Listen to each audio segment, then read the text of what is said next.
আগতে কাৰো লগত মিত্ৰতা নহয় নিৰ্বাচনৰ পিছত ডেফিনেটলি মিত্ৰতা হ'ব আমাৰ সভাপতিয়ে ঠিক কৰিব আমি 24-25টা সিটত আমি বিটিআৰ প্ৰতিদ্বন্দ্বিতা কৰিম স্যাৰ গৌৰৱ গগৈ কথাটো যে তেওঁ কৈছে আপুনি বাৰম্বাৰ আপুনি শেষ পৰ্যায়লৈ কৈছে আপুনি তেওঁ কিন্তু তিনিখন প্ৰেছ মিট দিলে নেক টু নেক দিলে যি কৈছে যে তেওঁ আপোনাৰ তেওঁ যদি গোটেই প্ৰেছ মিট কেইখন চাব খোজে তেওঁ মই কোৱা কথাটোকে কৈ আছে তেওঁ লাহে লাহে পাকিস্তানত যোৱাটো স্বীকাৰ কৰাৰ পথত আহি আছে সেইকাৰণে তেওঁ ভূমিকা বনাই আছে নৰেন্দ্ৰ মোদী গৈছিলে কি বৈদিক নে কাৰ নাম কৈ আছে মইতো জীৱনৰ নামেই শুনা নাই তেওঁ বোলে RSS আছিলে কোনোবা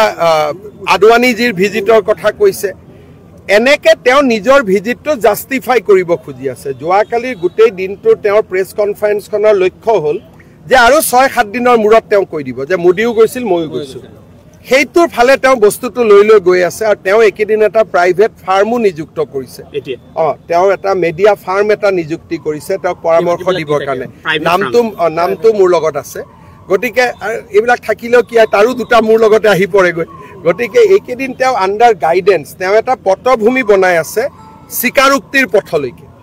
সেইকাৰণে তেওঁ ক'ব লাগে মই পাকিস্তানত যোৱা নাই তেওঁ কৈছে মোদী কিয় গৈছে আৰে মোদী ভাৰতৰ প্ৰধানমন্ত্ৰী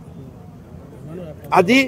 অহাকালি যদি ভাৰত পাকিস্তান শীৰ্ষ সন্মিলন হয় পাকিস্তানৰ প্ৰধানমন্ত্ৰী দিল্লীত আহিব নহলে ভাৰতৰ প্ৰধানমন্ত্ৰী ইছলামাবাদত যাব কিন্তু লগত ভাৰতৰ বৈদেশিক পৰিক্ৰমা মানুহ থাকিব ৰৰ মানুহ থাকিব আইবি থাকিব পুৰা প্লেন মানুহ যাব যি কথা পাতিব প্ৰত্যেকটো কথা ৰেকৰ্ডিং হ'ব কিন্তু এখেত কাৰ নিমন্ত্ৰণত গ'ল এখেতে কাক জনাই থৈ গ'ল সেইখিনিতো কোনেও নাজানে আৰু মই আজি আপোনালোকক এটা কথা কৈছো তেওঁ যি ধৰণে গৈছিল আৰু য'ত গৈছিল অত্যন্ত ঘৃণনীয় আৰু নিন্দনীয় মই ৰেডি হৈ আছো অত্যন্ত ঘৃণনীয় আৰু নিন্দনীয় জাগাত তেওঁ গৈছিল যিখিনি কথা এটা কৈ আছে মানে মই ক'লো নহয় যে মোদী ডাঙৰীয়া য'ত গৈছিল ৰাষ্ট্ৰৰ কামত গৈছিল তেওঁ য'ত গৈছিলে পাকিস্তানৰ কামত গৈছিল ঘৃণনীয় নিন্দনীয় আৰু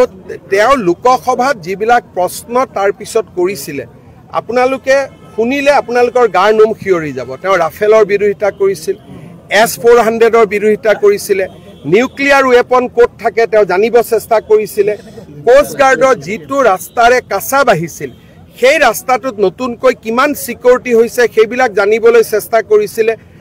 আৰু 90 জন ল'ৰাক তেওঁ পাকিস্তান এম্বেচিত লৈ গৈছিল ৰেডিকেলাইজ কৰিবৰ কাৰণে তেওঁ নিজৰ ল'ৰা ছোৱালীক ভাৰতীয় কৰি ৰখা নাই এতিয়া কৈছে মোৰ সৰু ল'ৰা ছোৱালী সৰু কাৰণেতো আপুনি সিটিজেনশিপটো পৰিৱৰ্তন কৰাব নালাগে ডাঙৰ হলে নিজে যি কৰে কৰিব তেওঁ আজি 4 বছৰীয়া 8 বছৰীয়া ল'ৰাজনক নুখুধাকৈ ল'ৰাজনৰ ভাৰতীয় নাগৰিকত্বটো পৰিৱৰ্তন কৰাৰ অধিকাৰ তেওঁ আছে নেকি গতিকে যিবিলাক কাম তেখেতে কৰিছে ৰাষ্ট্ৰৰ কাৰণে ঘৃণনীয় ৰাষ্ট্ৰৰ কাৰণে চিন্তনীয় আৰু মইতো নিশ্চিত যে 10 ছেপ্টেম্বৰত এই ঘটনাবোৰ দিয়াৰ পিছত তেওঁৰ পৰিবাৰৰ পাছপোৰ্ট কেনসেলো হ'ব আৰু বহুত কিবা কিবি একশন হ'ব কাৰণ এই ভদ্ৰ মহিলাগৰাকীয়ে ভাৰত আৰু পাকিস্তানৰ মাজতে 19 বাৰ অহা যোৱা কৰিছে সেই সময় 19 টাইমছ আৰু ম্যাক্সিমাম খোজকাঢ়ি আৰু নহলে নেপালেদি মানে সিধাকৈ দিল্লীত প্লেনত উঠিব লাগে কোনো দিনে সিধাকৈ নাযায় হয় আটাৰী বৰ্ডাৰ দি খোজকাঢ়ি নহলে ভায়া নেপাল মানে একজেক্টলি যিবিলাক কৰা বুলি কাৰণে আমি মানুহক ঘিন কৰো 19 বাৰ আপ এণ্ড ডাউন কৰিছে 19 বাৰ 19 টাইমছ এটোতো অকল গৌৰৱ গগৈৰে নহয় তেওঁৰ ঘৰৰ পত্নী বা যি আছিল 19 টাইমছ ইণ্ডিয়া পাকিস্তানৰ মাজত কোনে অহা যোৱা কৰিছে আজিলৈকে গতিকে গোটেইবিলাকৰ প্ৰমাণ আমাৰ লগত আছে কাগজখিনি দিল্লীৰ পৰা আহি পাওঁতে অলপ ফৰ্মেলি আহিবৰ কাৰণে সময় লাগে মই মাত্ৰ অপেক্ষা কৰিছো আৰু মইতো বাৰে বাৰে কৈ আছো মই যদি ভুলকৈ কৈছো মোৰ নামত কেছ এটা দিলেই হয় আজিতো বহুতবাৰ তেওঁ কেছ দিম বুলি কৈতো দিয়া নাই একেদিন পটভূমি বনাই আছে একেদিন পটভূমি বনাই আছে যে মোদীও গৈছিল ময়ো গৈছো তাৰমানে আৰে মোদী আৰু তেওঁ একে নেকি তেওঁৰ কোৰ কি এটা মালৰ নাম কৈ আছে কিবা বৈদিক নে ফৈদিক আমি নামে শুনা নাই কাৰ কথা কৈ আছে মই বুজিয়ে পোৱা নাই মানে যি পায় অসমৰ মানুহক তেওঁ ভাবিছে যে আমাৰ মানুহৰ একোৱেই নাই মইতো এইবিলাক দেখি মোৰ এনেকুৱা লাগে যে মানুহটোৱে অসমীয়া মানুহৰ মূৰত একো নাই বুলি ভাবি আছে নেকি যে কোনোবা বৈদিক গৈছিলে, এইটো ক'ৰ মানুহ কি কথা আটা পাতা আমি নাজানো, ফটো এখন দেখাই কৈছে এওঁ। তেতিয়া মইতো ষ্টেটমেণ্ট চালোঁ, সেই সময়তে মোদীয়ে কৈছে যে এই মানুহটোক এৰেষ্ট কৰিব লাগে বুলি। In that point of time, সেই সময়তে। গতিকে এই গোটেই কথাবিলাক তেওঁ বেলেগৰ কথা, নৰেন্দ্ৰ মোদী কিয় গৈছিল, আদৱানীজী কিয় গৈছিল, আদৱানীজী তাত মন্দিৰ এটাৰ উদ্ঘাটন আছিলে, সেই মন্দিৰটোৰ উদ্ঘাটনৰ কাৰণে গৈছিল, এইটোতো সকলোৱে জানে। আৰু আদৱানীজী ঘূৰি অহাৰ পিছতো ভাৰতীয় জনতা পাৰ্টী আদৱানীজীৰ পাকিস্তান ভ্ৰমণক কি ধৰণে মন্তব্য কৰিছিল এইবোৰতো অন ৰেকৰ্ড আছে। গতিকে আমি কেতিয়াও আমাৰ কথা দি তেওঁ নিজৰ ভ্ৰমণটো জাষ্টিফাই কৰিব নোৱাৰে।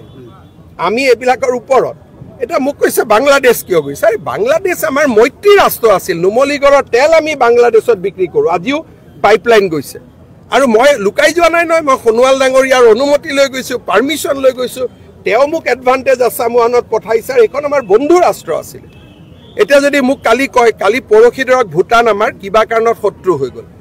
আজি মই ভূটানত কিয় গৈছোঁ বুলি প্ৰশ্নটো হ'ব পাৰে নেকি? আজিতো ভূটান মৈত্ৰী ৰাষ্ট্ৰ। গতিকে তেওঁ কোনোবা এটা প্ৰাইভেট ফাৰ্মক লগত লৈ এই জবাব প্ৰশ্ন দি আছে, আৰু সেইবিলাকে তেওঁক আৰু কষ্ট দিব। কাৰণ মানুহে মোদীক তুলনা কৰাটো ভাল নাপায়। মোদী সমালোচনাৰ বহুত ওপৰত গুচি গ'ল। নৰেন্দ্ৰ মোদী আৰু গৌৰৱ গগৈ তুলনা নহয়। তেওঁ এইবিলাক কৰি কৰি নিজক নিজে আৰু বেছি ভালনাৰেবল কৰি গৈ আছে।